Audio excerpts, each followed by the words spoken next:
हजारों की संख्या में आए हुए हरियाणा, उत्तर प्रदेश, पंजाब, उत्तराखंड, मध्य प्रदेश से आए हुए मेरे किसान भाइयों, माताओं, बहनों, मीडिया के सभी पत्रकार साथियों, मंच के ऊपर बैठे हुए किसान संयुक्त मोर्चा के सभी किसान नेतागण, मैं यहाँ कोई आज आपके बीच में भाषण देने के लिए नहीं आया हूँ, ना मैं कोई आज आपके बीच में ये कहने के लिए आया हूँ कि हमारी पार्टी कोई आपको समर्थन दे रही है।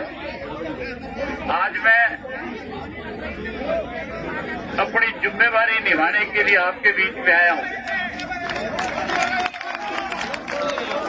जब कभी भी किसान का आंदोलन हुआ, स्वर्गीय महेंद्र सिंह टिकैत जी ने उत्तर प्रदेश के किसान के साथ केंद्र की सरकार और उत्तर प्रदेश की सरकार जब अनदेखी करती थी और स्वर्गीय टिकैत साहब जब लाखों लोगों को लेकर के दिल्ली के वोट क्लब के ऊपर जमा होते थे,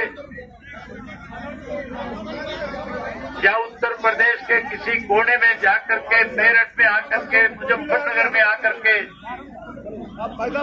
किसान की लड़ाई को लड़ते थे, उस वक्त चौधरी देवीलाल जी किसी भी पद पे होते थे, और स्वर्गीय श्री महेंद्र सिंह टिकैत जी के उस किसान आंदोलन को न केवल अपना समर्थन देते थे, बल्कि टिकैत साहब से कहते थे कि हरियाणा प्रदेश में आज मैं मुख्यमंत्री के पद पे हूँ, उत्तर प्रदेश के किसान की अनदेखी हो रही है, उत्तर प्रदेश के किसान के खेत की बिजली काटी जा रही है, हरियाणा प्रदेश की सरकार के जुम्मे जो आप जिम्मेवारी लगाओगे, चौधरी देवीलाल टिकैत साहब से कहते थे कि मैं उस जिम्मेवारी को पूरा करने का काम करूंगा। और उस आंदोलन को तब तक हम अपनी पार्टी की तरफ से ताकत देते थे जब तक उत्तर प्रदेश के किसान को न्याय नहीं मिल जाता था। पूरे देश और दुनिया में टिकैत साहब की और चौधरी देवीलाल जी की जो दोस्ती थी, जो उनका संघर्ष था, आज भी पूरी दुनिया उसको अपनी आंखों से आपके सामने हजारों की संख्या में आए हुए हरियाणा के लोगों ने इस बात को साबित कर दिया कि हम उस दोस्ती पे आज फिर मोड़ लगाने के लिए आए हैं। जहां 27 तारीख को इसी बॉर्डर के ऊपर हजारों लोगों के बीच में पर्ची पहुंचा दी ऊपर। टिकैत साहब 26 जनवरी को जो दिल्ली के अंदर दिल्ली की केंद्र की सरकार ने आरएसएस के लोगों को उस आंदोलन में कहीं किसान की पोशाक पहना करके उस आंदोलन को खत्म करने की जो साजिश रची थी, उसके बारे में टिकैत साहब बैठे हुए किसानों को जब संबोधित कर रहे थे, जब सारी बात उनसे बता रहे थे, मैं सोशल मीडिया पे देख रहा था कि हजारों पुलिस के कर्मचारी जो शांति से आंदोलन चलाने का काम कर रहे थे, किसान उनके चारों तरफ आकर के खड़े हो गए थे और बारी बारी कह रहे थे कि हम टिकैत साहब को गिरफ्तार करने के लिए आए हैं और टिकैत साहब भी अपनी तरफ से लोगों को संबोधित करते हुए ये कह रहे थे कि हमने किसी तरह से विरोध नहीं करना, पुलिस के लिए रास्ता बढ़ा करके दो, मैं गिरफ्तारी देने के लिए तैयार हूं। लेकिन साथियों, हैरानी की बात थी, जो काम प्रशासन का है, जो काम सरकार का है, भारतीय जनता पार्टी ने अपने यहाँ के एमएलए को सैकड़ों की संख्या में बदमाशों को साथ लेकर के इसी पुल के नीचे, जिन्होंने यहाँ के डीएम को और एसपी से कहा था कि अगर आप इनको यहाँ, पहले तो आप इनको यहाँ से हटाओ, अगर आप नहीं हटाओगे तो वो बदमाश किस्म का एमएलए अपने साथ हथियारबंद लोग लेकर के जो यहाँ आया था, जो कह रहा था कि अगर आप इन्हें नहीं हटाओगे तो फिर हम इनको हटाने का काम करेंगे। मैं आज उत्तर प्रदेश के मुख्यमंत्री जी से कहने के लिए आया हूं कि मुख्यमंत्री जी,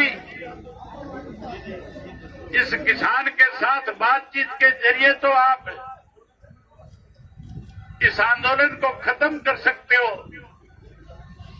लेकिन आप अपनी पार्टी की, अपनी सरकार की तरफ से कहीं कोई दबंगई दिखा करके, कहीं कोई लाठी और डंडा दिखा करके, बंदूक दिखा करके अगर इस किसान आंदोलन को कुचलने की चेष्टा करोगे, अगर इस किसान आंदोलन के साथ कोई छेड़खानी करोगे, तो यहाँ केवल उत्तर प्रदेश, हरियाणा और पंजाब का किसान नहीं, बल्कि पूरे देश का किसान आकर के जहां आपकी सरकार का तख्ता पलट करने का काम करेगा, वहीं किसान अपनी इस लड़ाई में केंद्र की सरकार को कृषि के तीनों काले कानूनों को खत्म करवाने के लिए, इन कानूनों को न केवल खत्म कराएगा, बल्कि इस देश का किसान कैसे खुशहाल हो, इसके लिए केंद्र की सरकार को नए कानून बनाने पे मजबूर कर देगा। देश के प्रधानमंत्री ने सत्ता में आने से पहले कहा था कि अगर मेरी पार्टी सत्ता में आई तो उन्होंने कहा था कि मैं किसान को खुशहाल कर दूंगा, किसान का कर्जा माफ कर दूंगा। वायदा किया था प्रधानमंत्री ने हमारे से कि आप हमारी सरकार बनाने का काम करो, हम किसान की खेत की फसल के लागत मूल्य से 50% आपको ज्यादा देंगे। वायदा किया था इस देश के प्रधानमंत्री मोदी ने कि हम स्वामीनाथन की रिपोर्ट को लागू कर देंगे। ये भी कहा था कि अगर किसान के साथ कोई अनदेखी करेगा तो फिर मेरी जिम्मेवारी होगी उस सरकार को मजबूर करके किसान को समर्थन मूल्य पे 50% ज्यादा दे करके उसकी फसल के दाम देने का काम करूंगा। लेकिन हैरानी की बात है, इस कोरोना की आड़ के अंदर जब देश जो है आर्थिक तौर पे कमजोर हो रहा था, जब हमारे देश के अनेक नेताओं ने, अनेक मुख्यमंत्रियों ने प्रेस के माध्यम से ये बातें कही थी कि आज हमारे पास आर्थिक रूप से दिक्कत है, आज इस कोरोना की महामारी में जो कारखाने बंद हो गए, जो स्कूल और कॉलेज बंद हो गए, आज छोटी छोटी दुकानें बंद हो गई, उसकी वजह से हमें बड़ी परेशानियों का सामना करना पड़ रहा है। लेकिन साथियों, उस वक्त में अगर इस देश को किसी ने आर्थिक रूप से मजबूत किया तो केवल और केवल इस देश का अन्नदाता था, किसान था, जिसने कोरोना की परवाह करे बिना लगातार अपने खेत में जाकर के अपनी फसल की उपज को और ज्यादा मेहनत के साथ उस फसल को पका करके न केवल देश के गरीब आदमी का, देश के आम आदमी का पेट भरने का काम किया, बल्कि देश के प्रधानमंत्री ने सभी में ये बात कही थी कि आज देश आर्थिक रूप से अगर कहीं मजबूत है तो उस मजबूती में सबसे ज्यादा बड़ा योगदान देश के अन्नदाता का है, किसान का है। इस किसान ने इस देश को आर्थिक रूप से मजबूत किया। कोरोना की आड़ में हमारे देश के प्रधानमंत्री ने 3 कृषि के ऐसे कानून बना दिए जिसकी वजह से आज हमारे 5 वर्ष के नन्हे मुन्ने बच्चे से लेकर के 55 वर्ष के बुजुर्ग तक को अपना घर बार खेत परिवार सब छोड़ करके इस सरकार के खिलाफ दिल्ली के चारों तरफ धरने पे बैठ करके इस सरकार को शांत प्रिय ढंग से आंदोलन को चला करके बारी बारी सरकार के बुलावे पे किसान नेताओं ने जाकर के इन काले कानूनों के बारे में बड़ी खुल करके चर्चा करी। लेकिन भारतीय जनता पार्टी की सरकार ने कैसे आंदोलन खत्म हो इसके लिए इसको लिंगर ऑन करने का काम किया, लंबा करने का काम किया। जब किसान ने लिंगर ऑन होने के बाद, लंबा होने के बाद भी कहीं विचलित नहीं हुआ, कहीं उसने अपने जिम्मेवारी को किसी किस्म की कमी नहीं आने दी, तो केवल उनके ऊपर ये आरोप लगाया गया। इस आंदोलन में तो ऐसे लोग इसका हिस्सा बन गए जो उग्रवाद से जुड़े हुए हैं। किसान को खालिस्तानी कहा गया, किसान को उग्रवादी कहा गया। इस देश के किसान के खिलाफ जो नेता हमारे थे, जो इस आंदोलन को चला रहे थे, इस दिल्ली की सरकार ने 26 जनवरी के दिन जहां गणतंत्र दिवस की परेड के साथ